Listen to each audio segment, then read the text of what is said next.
橫琴圍墾歷史。橫琴圍墾的發展歷程主要分為中深溝圍墾1970年代與第二次大規模填海1992到1997年兩個核心階段，見證了珠澳兩地從資源開發到現代融合的演變。以下是詳細原則：一、中深溝圍墾，粵地同深的造田工程1970到1979年。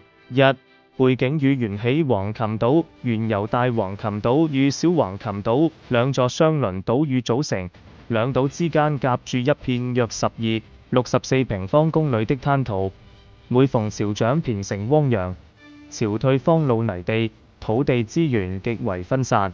1966年，珠海縣便規劃在灣仔公社橫琴島中心開展島海圍墾，試圖打通兩島，拓增農田，但受限於人力、物力、財力，工程於1968年被迫停滯。1970年，珠海向佛山地委求援，希望協調周邊縣市合力推動圍墾，最終順德成為核心支援力量。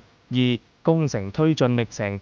1970年11月，順德派出300人先遣隊抵達橫琴，搭建臨時營房，拉開圍墾序幕。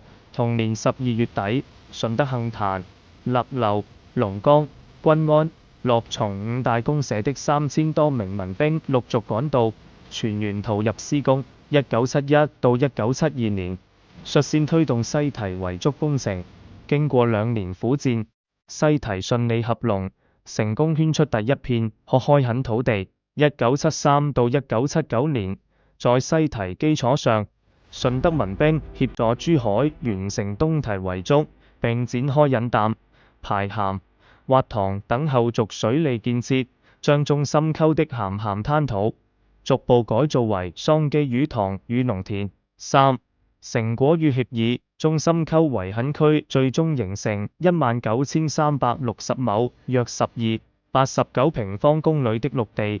依當年協議，該優土地珠海1/3，順德2/3。1979年，中深溝年產稻谷達32萬斤，全年經濟收入92萬元，徹底擺脫貧困，實現自給自足，成為當時粵西地區圍墾工程的典範。2010年，順德將中深溝的國有土地使用權正式移交珠海，完成這段歷史的交接。二、第二次填海，對接澳門的礦區工程。1992到1997年。背景與動因。隨住改革開放深化，橫琴的戰略價值逐漸凸顯，尤其與澳門僅一水之隔的優勢，讓當局決定進一步擴大陸地面積，強化兩地聯通。二、工程與成果。1992年10月，橫琴啟動第二次大規模填海，範圍從中深溝向南延伸至紅旗村，即今橫琴碼頭一帶。1997年，工程正式收官。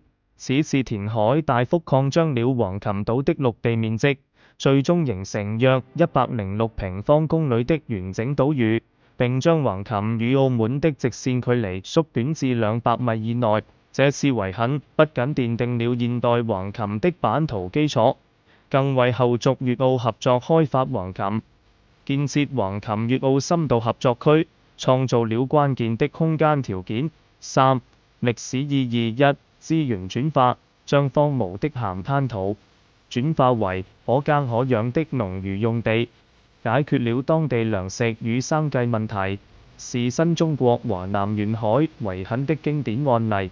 二、粵澳聯動，填海後的空間優化，讓橫琴成為珠澳融合的核心紐帶，為後續粵澳合作、口岸建設、產業落地埋下伏筆。